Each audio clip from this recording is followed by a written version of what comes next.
சென்னை தலைமை செயலகத்தில் மூத்த அமைச்சர்கள் கலந்து கொண்டிருக்கக்கூடிய அனைத்துக் கட்சி கூட்டம் தற்போது தொடங்கி இருக்கிறது. கூடுதல் விவரங்களோடு இணைக்கிறார் செய்தியாளர் அன்புச்செல்வன். அன்புச்செல்வன், வணக்கம். இந்த அனைத்துக் கட்சி கூட்டத்தில் என்னென்ன விவகாரங்கள் குறித்து விவாதிக்கப்பட இருக்கிறது? யார் யாரெல்லாம் பங்கேற்றிருக்கிறாங்க?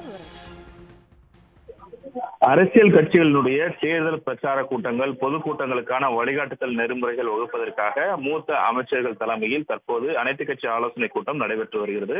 சென்னை தலைமைச் செயலகத்தில் இருக்கக்கூடிய நாமக்கல் கவிஞர் மாளிகையில் தற்போது இந்த கூட்டமானது தொடங்கி இருக்கிறது.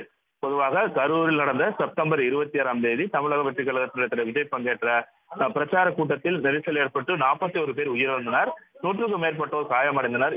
இந்த சம்பவம் நாடு முழுவதும் பெரும் அதிர்வலைகளை ஏற்படுத்திய நிலையில்தான் அரசியல் கட்சி தலைவர்கள் ரோட் ஷோக்கள், பிரச்சார கூட்டங்களுக்கு அனுமதி வழங்குவது தொடர்பாக வழிகாட்டுதல் நெறிமுறைகளை வகுக்குமாறு உயர்நீதிமன்றம் உத்தரவு பிறப்பித்திருக்கிறது.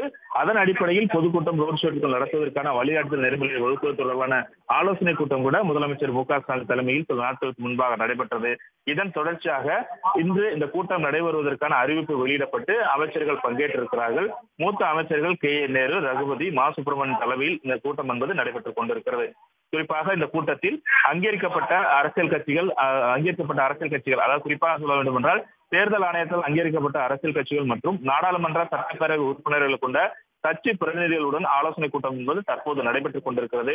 இந்த ஆலோசனை கூட்டத்தில் அங்கீகரிக்கப்பட்ட கட்சிகளான காங்கிரஸ், பாஜக, சிபிஎம், ஆம் ஆத்மி, தேசிய மக்கள் கட்சி, பகுஜன் சமாஜ்வாதி கட்சி, அதே போன்று மாநில கட்சிகளான திமுக, அதிமுக, தேமுதிக, சிபிஐ, சிபிஎம், விசிக, நாம் தமிழர் மற்றும் சட்டப்பேரவை நாடாளுமன்ற உறுப்பினராக இருக்கக்கூடிய மதிமுக உள்ளிட்ட கொங்குநாடு மக்கள் தேசிய கட்சி, மனிதநேய மக்கள் கட்சி, புரட்சி பாரதம் என 20 கட்சிகளுக்கான அழைப்பு கொடுக்கப்பட்டதில் இந்த கட்சிகள் பங்கேற்றிருக்கிறார்கள்.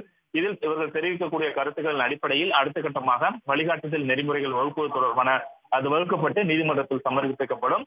இதில் தமிழக டிஜிபி, அதே போன்று தலைமைச் செயலாளர், மேலும் சென்னை மாநகராட்சி காவல் ஆணையர் உள்ளிட்ட உயர் அதிகாரிகளும் இந்த ஆலோசனை கூட்டத்தில் பங்கேற்றிருக்கிறார்கள்.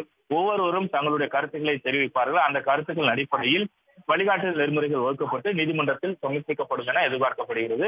இந்த அடிப்படையில் தான் மூத்த அமைச்சர்கள் நேரு, ரகுபதி, சுப்பிரமணியன் தலைமையில் அனைத்துக் கட்சி கூட்டம் தலைமைச் செயலகத்தில் இருக்கக்கூடிய நாமக்கல் கவிஞர் மாளிகையில் தற்போது நடைபெற்று வருகிறது.